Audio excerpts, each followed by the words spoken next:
Thanks for tuning in, y'all. Like many of you, I've been playing games as long as I can remember. They're a core part of what makes me who I am. I believe there's this deeply rooted, often unstated mission of games to keep adventure alive.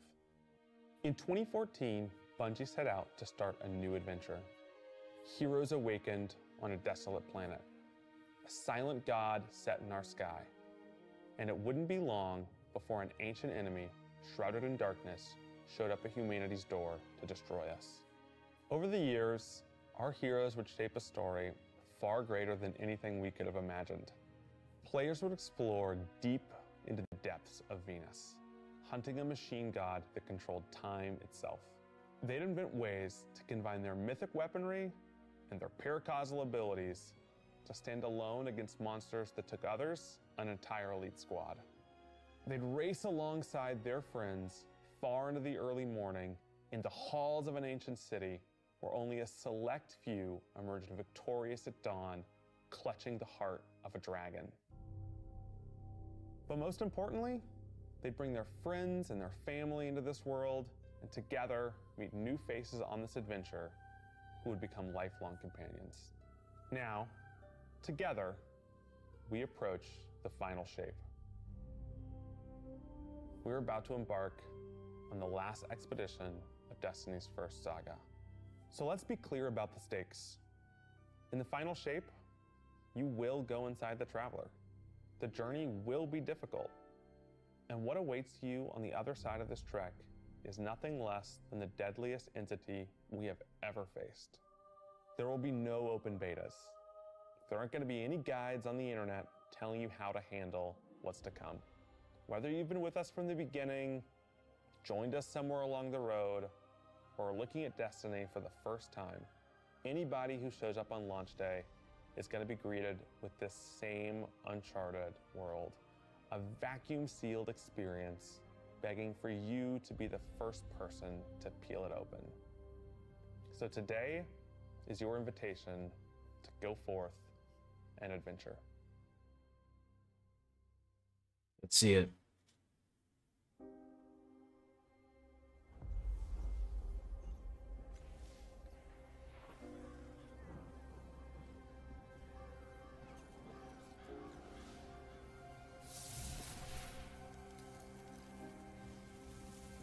After all these years, we never talked about it. Why I brought you back.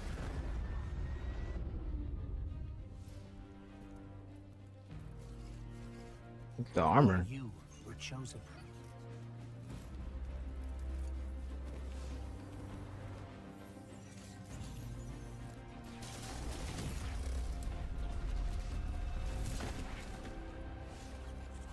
The truth is, I didn't know then. It was just a feeling.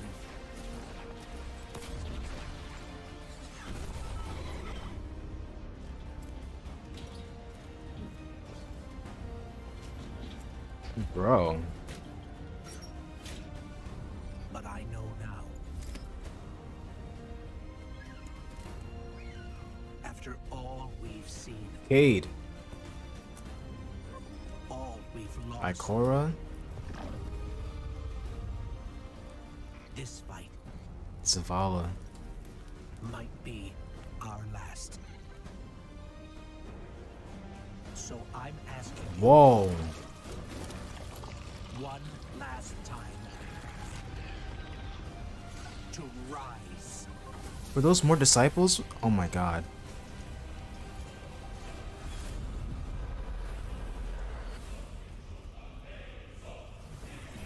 The music? What is that?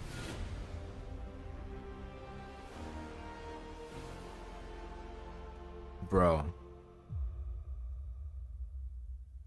Become legend? Dude. Okay. This is a momentous time in Destiny history. We've been building to this moment for the last 10 years. The final shape is the conclusion to that journey. This is a moment in gaming that as a developer, you just don't get very often. I'm excited. Guardians and allies are fighting the biggest threat that the universe has ever seen in this big culmination of the Light and Darkness saga. When we were thinking of what the final shape could be, it had to be a lot of different things. It needs to pay off this epic confrontation with the Witness that we've been setting up for years. It has to bring you closer to your allies in the Vanguard. It has to be this place that like makes you feel nostalgic for the entire journey you've been on. When we were resurrected by Ghost at the very beginning of this story, we didn't know why, but it was for this. The Traveler is asking us for help, and it's our responsibility to protect every living thing in the universe from what the Witness intends to do.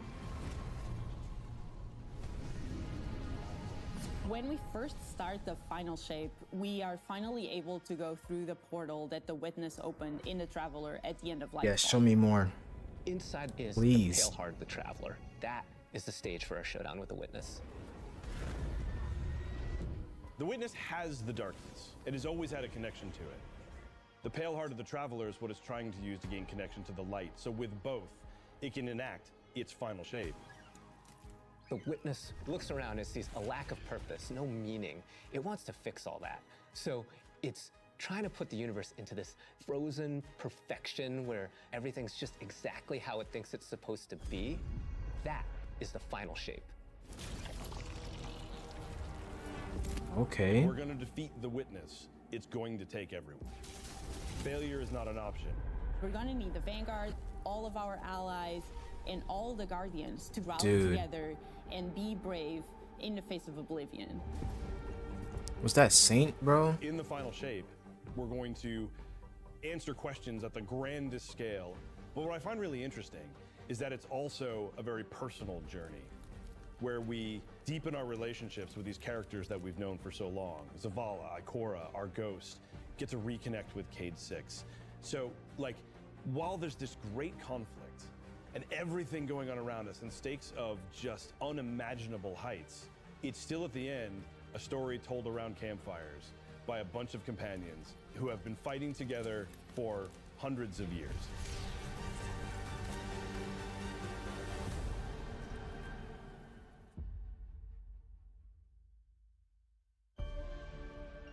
I know I saw Cayde next to Ikora, but In on the final other shape, side, who is we're that? going Is that through us? the portal that the Witness has opened up to confront it and stop the final shape. Inside the Traveler is this infinite, vast, unknowable, and we're landing on the Pale Heart, which is a fraction of really what is inside the Traveler. The Pale Heart is weird. It's a little strange, it makes you feel a bit uncomfortable, and it is also just so cool and artistic in the best way. The Witness entered well ahead of any Guardians, and so it's had time to kind of shape what's there. When our Guardian enters, the rest of the Pale Heart starts getting shaped also around what we've experienced. This is the Traveler recreating the world in front of you as it saw on your journey. One of the most memorable locales from Destiny's past is the D1 Tower. It's really a labor of love from the Destiny team. What the The heck? final shape means so much to everyone who's building it, and I think players are really going to be able to see that. The The Pale D1 Heart Tower. is our very first linear destination that we've ever done. I would love it if players felt that they began their journey in a place of safety and feel it escalate in danger, in surrealness, because there is this beautiful evolution of the space. I have so many They questions. see things that are more and more wrong as they begin to go towards the Witness's monolith. It's kind of this omnipresent, foreboding thing off in the distance. The weirdest things happen as you get closer to the monolith in the form of reshaping. Kind of like deconstructing things and putting them back together just wrong. The sense of scale you get out there, like as you're exploring these spaces and you're jumping on these reshaped cuboids of Earth, you feel tiny as a Guardian. You feel alone. You feel like you are not the force to be reckoned with that you have been. You're not the God Slayer right now. You're just this little person jumping from these massive pieces to massive pieces.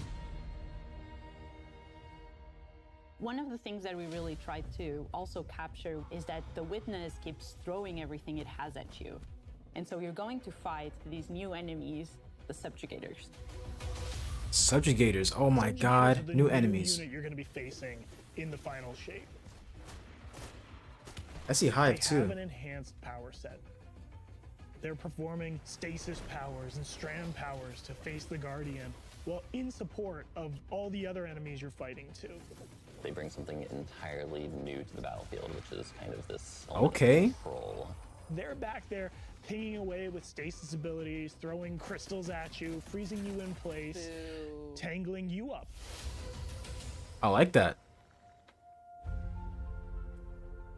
We're focusing you on the campaign and only the campaign.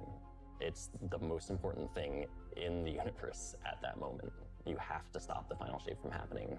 And for that, we do need the help with our allies. And so we're going to make sure that the core Vanguard team gets back together. Zavala and Ikora and Cade. The campaign is just the start of the Pale Heart. After you've reached the monolith and finished the campaign, we open up the entire destination. And so the entire Pale Heart is going to react to you and what you are doing.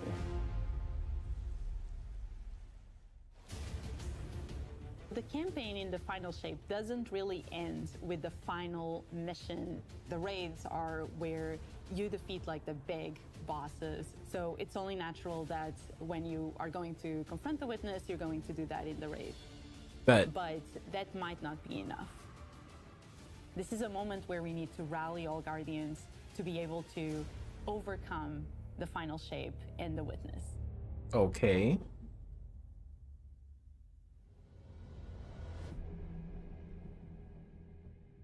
Harnessing the light. In the final shape, we are inside the Traveler, very close to this energy. Dave. This allows us to have new supers, Arc, Solar, Void. We want to create something that turns you into an offensive powerhouse, but also can benefit your allies in a support capacity. There is this thread of team play and like working with your friends to overcome the odds. Wait, excuse me? The Warlock Super is this ultimate expression of solar energy coursing through your Guardian. This solar Warlock A new Super is a solar- callback to Radiance Wait. from D1. Other than Golden Gun, this is the only other first-person super in Destiny right now. New supers.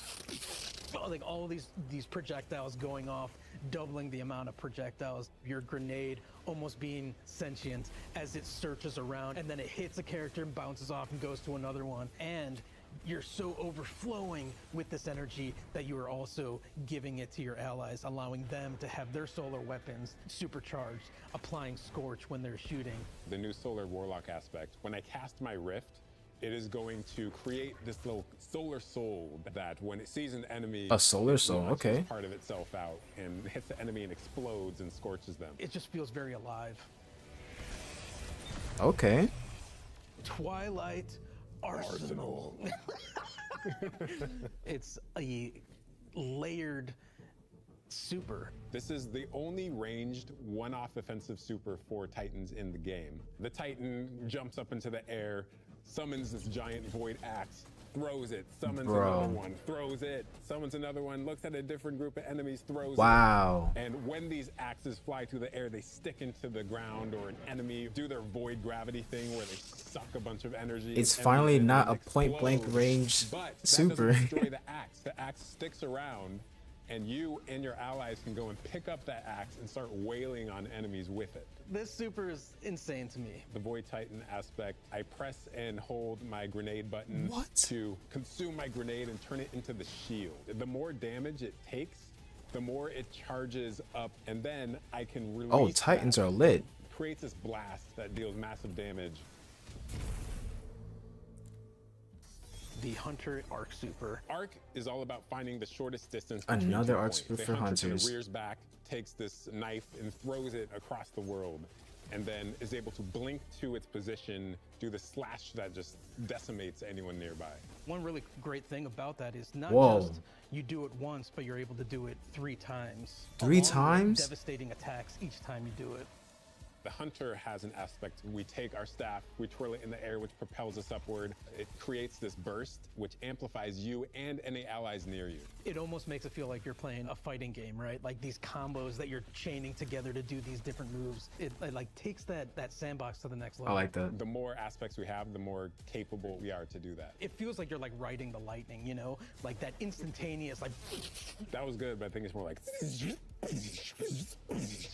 I like it, I like it. Yeah, it's so cool. Weapons team has been working on all sorts of goodness. We've got exotics, we've got legendaries, we've got perks. We're always cooking up stuff. We're always playing with stuff that we think is like Let's go. really interesting or taking inspiration. We have Tessellation, which is this exotic pyramid fusion rifle. It has the really intriguing property of adapting your Guardian's current damage type. Whoa. This will be the first time that you can run a weapon that can adapt to be strand or stasis in the energy slot. So you'll be able to run an entirely strand or entirely stasis loadout. Tessellation has the additional property that you can special reload to reshape your grenade and suck it into the weapon and then fire out a super destructive single projectile. That's a pretty really special cool. weapon. What's the one specific exotic that I can make that's like really zany that you would like right now? What if Golden Gun was a sniper rifle? What if you could harness the might of the Traveler? You know, we had a moment where we saw that Traveler Beam cutscene. I know people on Weapons went, I kind of want that. You're like, that is incredibly dope. Oh my god. So we've got this opportunity to bring back these iconic Destiny 1 weapons, but really turn it into something that feels unique in Destiny 2. We have to bring Was Kvatsav that- into the fold. The Red Death exotic pulse rifle. And Dragon's Red Breath. Death, Dragon's Breath. Oh my Burn the world, god. burn it all. In the final shape, we have new weapon subfamilies coming, broadening what existing weapons can be. Really like bordering on exotic functionality. So for example, we've got a rocket pistol sidearm subfamily. We always liked the What the special heck? ammo sidearms. This fires tiny, slow-moving rockets. They hit very hard, do a bit of AoE damage. They have Yo. a mixture of regular weapon and rocket launcher stats. We're also doing a new support weapon subfamily. The support frame auto rifle is a type of legendary auto rifle. It'll let you switch seamlessly from firing at enemies to healing your allies. No way. I'm really excited to bring it to dungeons and keep my team alive, honestly. Weapons team is always coming up with new ideas. We've got a ton of new cool stuff coming over the next few years and some new and really wild ideas, which we're pretty excited about. All right. Come on. Some take a pretty look. cool stuff, man. We've got a lot to cover. Cade. This place is only big enough for one dashing hero type, and that's me, so. I'm back! Hey, you two, give me a Oh sec. man. I was magnificent. This is great. Anyone want a hug? Get Dude. your rock off my map. Worst case scenario, you die. Cade Who has knows? returned. Maybe you won't.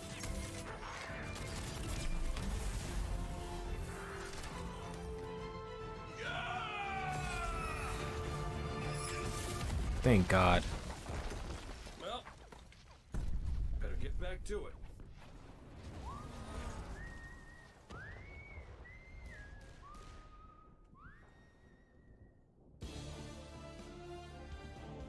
In this moment where we're driving to the end of the Light and Darkness saga, it's great to see Cade like return to this world at Can this he moment stay, with all though? this change about to culminate with this confrontation with the long-standing enemy, the Witness. Cade is the quintessential hunter. His presence But casts can such a he long stay? shadow over the story of Destiny, whether it was when he was alive or when he was dead. What Cade goes through in this journey, how he serves as a catalyst for the other characters, the events that are uncovered to have brought him back. This is how the story had to end. There was no end to the Light and Darkness saga that didn't have Cade here alongside his friends to finish the job. Respect. Once we started digging into the nature of the Pale Heart. I think that crystallized Cade's role as a guide. Cade is Virgil, and he's our guide through this other place. Cade is the one who is the most appropriate person to be the guide, because that's his job. That's always been his job. It just feels so natural for Nathan to be back in the booth. It felt amazing Let's to go. just see him slip back into the role like without missing a beat. Right, instantly. In the flesh, or metal, as it were. Cade's the glue that's always Let's held go. Zavala and Ikora together. Having him back puts them in a position of questioning where they've been and what they've done without him. You think about the journey that Zavala's been on and how he's been taken down this dark path, and you think about the weight that's been on Ikora, having to hold the Vanguard together, having Cade's voice of levity and brightness that he brings to that group. I think it's going to be great for them. Well, at least we have each other. We want people to take away that sense of reunion and that idea of like the gang being back together for this moment. I'm here now. Wherever the hell here is. I'm so happy he's back, bro. I don't want to wait for this. I want to buy it now.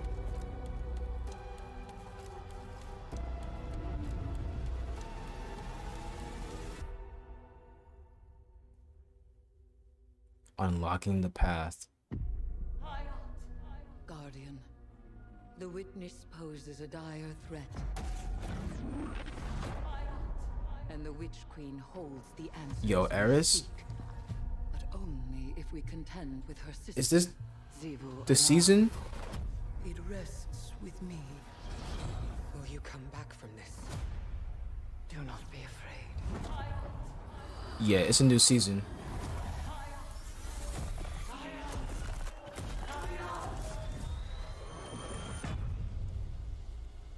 What? The You now wield hive magic. Eris. And have entwined it with your light. Assault the Spire, Guardian. And open the way to our tides.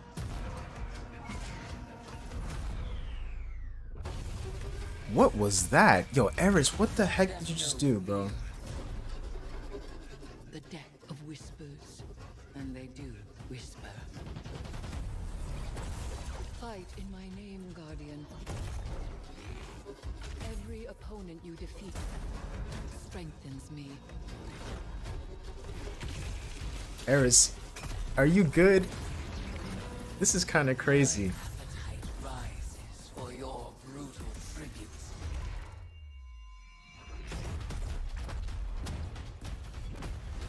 Let us show her Oh my goodness. to be hive.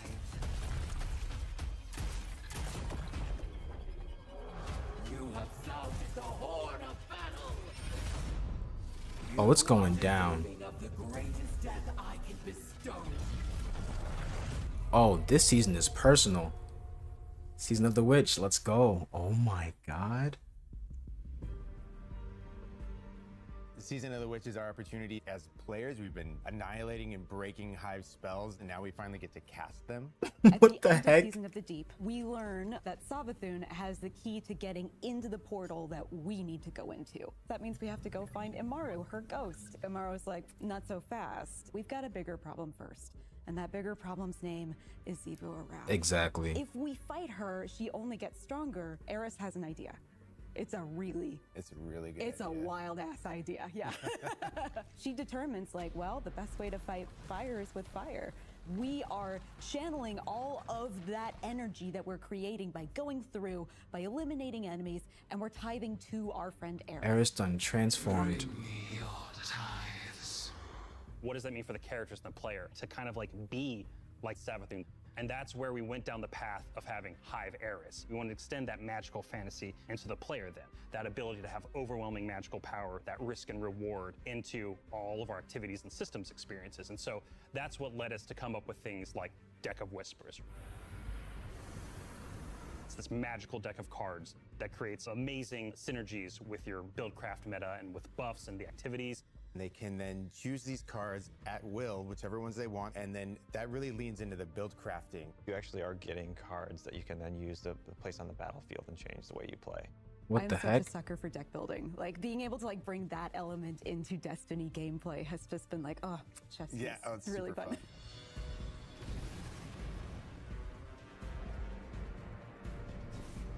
So we've got 2 brand new seasonal activities coming with Season of the Witch. Let's go. We've got Altars of Summoning and Savathun's Spire. Savathun's Spire is our new 3-player offensive. Let's You're go. doing a lot more with the Lucent Hive magic, but it's got a high amount of combatant density. It's got additional random encounters that you can come across. The Witch's Spire itself, Savathun's Spire, was like her reliquary for all these different magical experiments as she was learning the light. You're there in order to learn as much as you can in order to become a master spellcaster, right? To become like Savathun. The Altar of Summonings activity is really exciting because you can spend like 20 minutes in it or you can spend 2 hours in it. It's a 3-player experience that you can hop in and hop out of. As you're going through this activity, you're filling the tithing bucket. As that tithing bucket is filled up, you'll get progressively more rewards. And then finally at the end, it'll cash out and you'll get a whole mess of rewards. A whole mess of rewards? We really wanted to make sure that there was a home for any exotic mission content coming in seasons after the year has passed. And so we developed what we're calling the Exotic Mission Rotator. Right away, we're getting Presage, Vox Obscura, and Operation Seraph Shield. This is some of the most fun content the team has making. It's some of the content the fans and Let's players go. of More Destiny missions enjoy. coming next The year. most exciting Cool. thing, outside of just the missions themselves, is that every time we put a mission inside of that rotator, the exotic that comes Hopefully alongside of it will Whisper become and Outbreak craftable. comes back.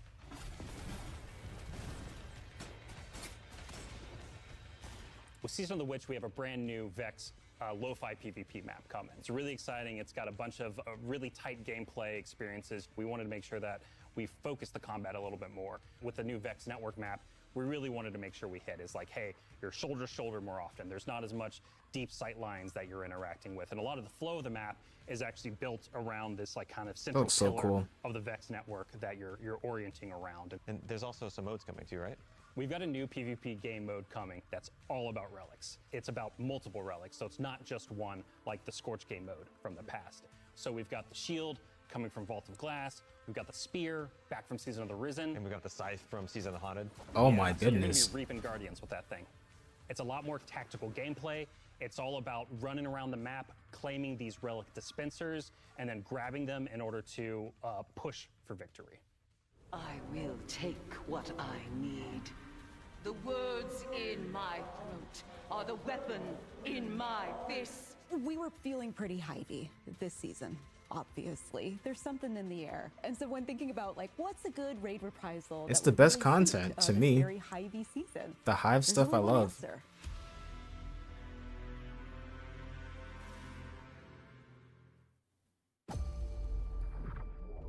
What is going on? I have seen what the Hive call a god. Crota? Oh my goodness. It's Crota. We knew it. The armor and everything is there. I see it.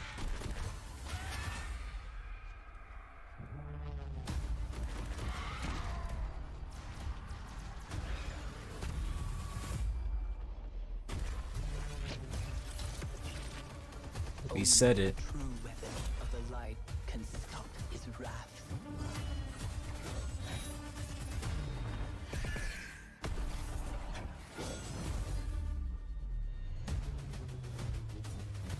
Bro. Crota's End. September 1st, bro. Oh my god. Well, well, well. Heading into the final shape, we really want to rally all Guardians at the end of the Light and Darkness saga. We want to reduce those power barriers as well as catch people up on key story beats and make sure that they have a really great and easy time connecting with other players.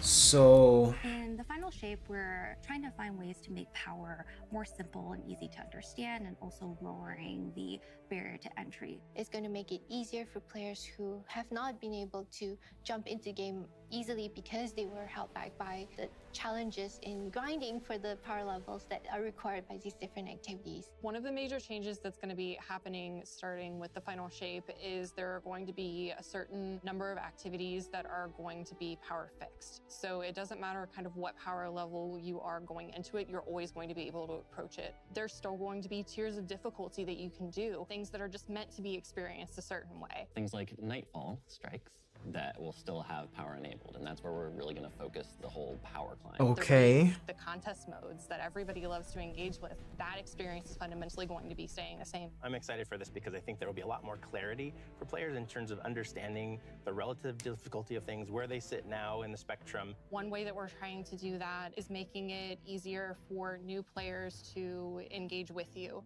So we're introducing something that we're calling Fireteam Power. You can actually bring your friends along to play any dungeons and raids in the game without having to wait them to be at a certain power level. The person with the highest power in your fire team is actually going to bring all the others close to their power level, which means that there's no barriers really for any other guardian to join you. Oh, we're hitting 2,000 power. And combined with Fireteam Finder, it also allows you to find strangers, people you've never played with before, and have that same experience. That's all regardless of the power level of you and the rest of the people in your fire team. Fireteam Finder is the new feature that's coming in Season 23, aimed at helping connect and find other people so to next complete season. the best and most aspirational content in Destiny. We have a tag system that allows players to be able to say, well, this is my playstyle. I'm really chill. I'm anti-sweat. I'm just really here to have a good time. Exactly. This is so Actually cool. Allows players to show a little bit more personality. I wish show it was a little bit more happening about what they're in about. season I think 22, what's really but great about it's it coming. is It's with coming. this launch, we're also looking at including inclusion tags. As an example, one of the inclusion tags that we have are for colorblind players. Hopefully the inclusion tags will bring players closer to finding their community and even closer to the people that they're playing with. So once a listing goes live, players will be put into a listing lobby where players can gather, they can communicate with each other. So we wanted to make it as convenient and as easy as possible for players to not just sit and stare at a screen for a long time while their listing actually fills up. As a gamer who's typically more solo, I'm especially excited about this because it really is about helping reduce that anxiety and burden that comes with trying to make a new connection. All right. The feature coming out today that I'm incredibly excited about is Timeline Reflections. Essentially what we have done is we've went back to previous expansions and pulled out missions that we felt really represent key narrative beats within our story. Wait a We're minute. going to have a mission for Forsaken, mission for Beyond Light, as well as a mission for Witch Queen. Oh, they're bringing it back. The neat thing about these missions is they're not going to be like one-to-one for how you would experience them in the campaign. You're also going to get additional pieces of narrative fed to you to like identify like, hey, this is why it's important that this happened, and here are the people you met along the way. A really big one that's really timely for Final Shape is Cade's last stand from Forsaken. Yes. People need to experience that This is a mission. moment that a lot of players, new and old, are going to come back to Destiny. I think this is just the right time to introduce features that are going to allow those players to jump right in and find people to play with and enjoy this content regardless of their power level.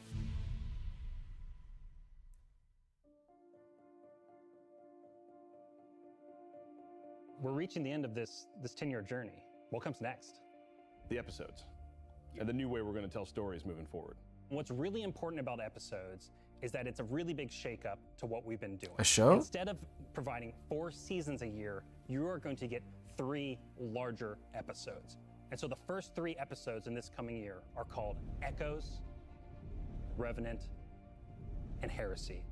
It's coming right after the Final Shape. And the theme for the year is going to be all about the consequences and aftermath of the Final Shape. I think what's really the cornerstone of the episode model that we're building is the 3-act structure. The acts act as these anchors for us to introduce new weapons, new artifact mods, new activities. There's going to be new missions coming around the core. There'll be new story moments in every single one of these acts. We're actually providing more cinematic styled experiences throughout the Final Shape year and the episodes with it than any of the seasons. This looks so cool. It looks different. I like it. Are actually playable as standalone. Like each episode is something you can experience, whether you've been playing Destiny for 10 years or this is your first one. You're going to be able to basically enjoy them in any order you want to. I think the opportunity with this big epic moment is that we get to innovate the game. We get to move the game forward. It's all about change frequently. It's all about deeper story moments. It's all about more weapons, more loot, more often. And it really provides the team with a platform to go much deeper into the themes and fantasies and story of any individual episode as compared to the seasons you know of today. I'm so excited to see what the narrative team can do with this kind of new platform of storytelling. Episodes provides this awesome foundation for the future of Destiny. We're moving into the next stage of Destiny 2. I think some people look at the final shape and they think Destiny 2 is coming to the end. And in many ways, it's the opposite.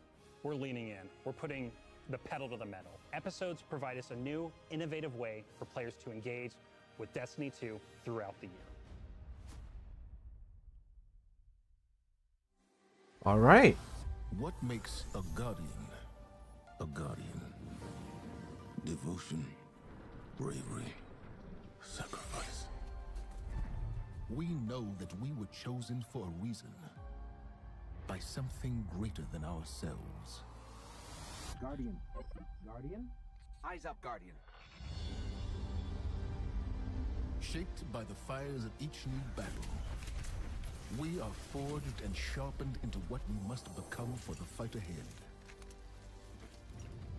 We are the final line that halts the second collapse. All of us. Every Titan. Every Warlock. Every Hunter. What is it the Guardians say? Devotion inspires bravery. Bravery inspires sacrifice. Sacrifice leads to death. The line between light and dark is so very thin. Let's cross it together.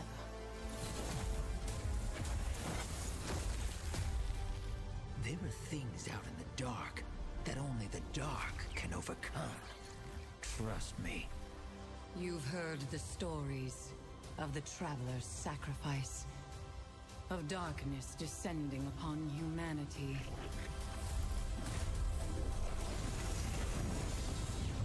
Our purpose is its end.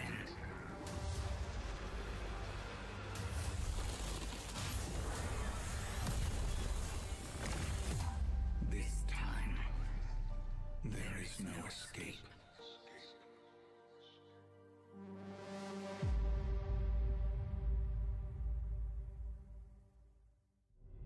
It's going to be an exciting year for Guardians. We get to make good on a promise that we made way back in 2014. There was classic rock blasting, a fire team racing across our solar system, and at the end, a simple message: become legend. Today, you got a glimpse at how we'll be cementing your legend in this upcoming year. We're going to be heading inside the Traveler, experiencing a destination unlike anything we've ever built before. We'll face the biggest bad we've ever made, and we'll do this all alongside a streamlined progression system, allowing us to easily play with friends in any content in the game. And as the dust settles in the final shape, we're going to continue our legends in Echoes. It's Destiny's first episode in a new phase of storytelling for Guardians, with brand new conflicts born from the resolution of the Light and Darkness saga. These first episodes are just the beginning. But if you're chomping at the bit to see how the Light and Darkness saga is going to kick off the future of Destiny 2, we've got a ton of great content for you to jump into today. Going live after this, we've got Season of the Witch, with a new story, new weapons, new armor, new activities, and new PvP content, all alongside a series of story catch-up missions, allowing any of your friends to jump into the game and get up to speed on what's happening in this world. Then, next week, a brutal reprisal of Crota's End is going to join the ranks of our aspirational content. I can't wait to see you all in the Throne World as we learn more about the final shape and how we can stop it.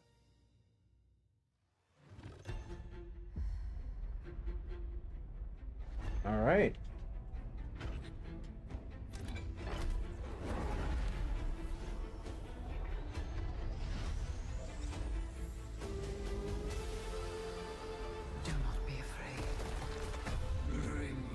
This is crazy, man. I'm excited.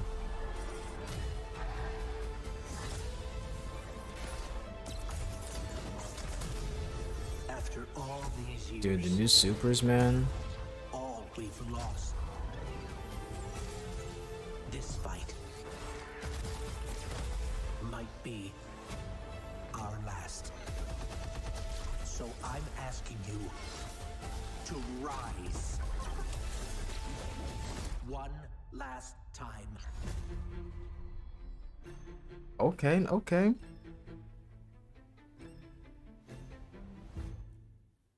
So no new subclass though. Oh, Collector's Edition.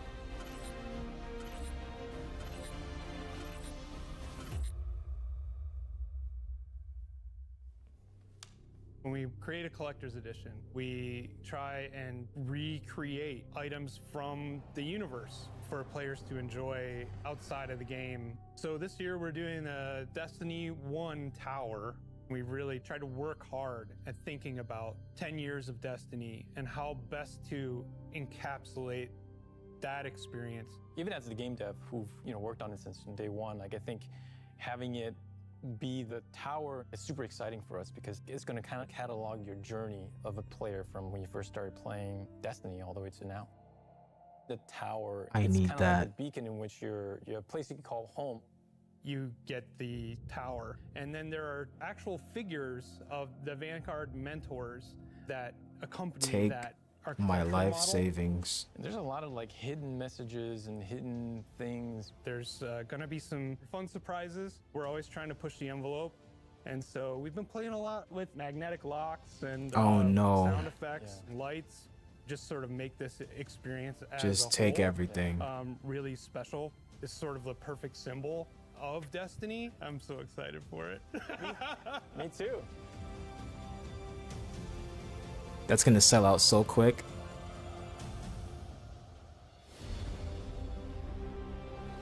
Ooh, look at the cover art.